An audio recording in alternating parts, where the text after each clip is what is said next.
হজরত শাহজালাল আন্তর্জাতিক বিমানবন্দরের কার্গো কমপ্লেক্সে ভয়াবহ আগুনের পর এবার আলোচনায় নতুন রহস্য। স্ট্রং রুমের ভল্ট ভেঙে উধাও 7টি আগ্নেয়াস্ত্র।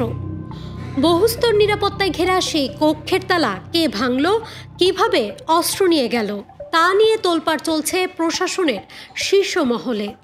যুক্তরাষ্ট্রের তৈরি M4 কার্বাইন ও ব্রাজিলের টরাস পিস্তল সহ অস্ত্রগুলোর কোনো হদিস এখনও মেলেনি। একদিকে আগুন, অন্যদিকে অস্ত্র চুরি।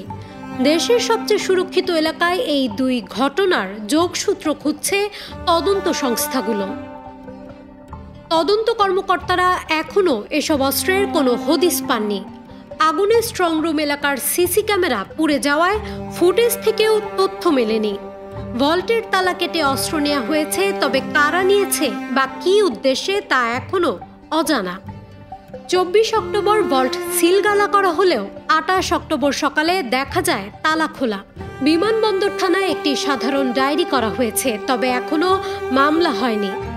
ভল্টে মূলত পুলিশ ও বৈধ অস্ত্র ব্যবসায়ীদের আমদানি করা আগ্নেয়াস্ত্র রাখা ছিল।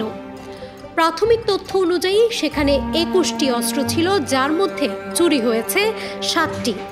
বাকি 14টি অস্ত্র নিরাপত্তার জন্য স্থানান্তর করা হয়েছে থানায়। News desk, Manabzamin.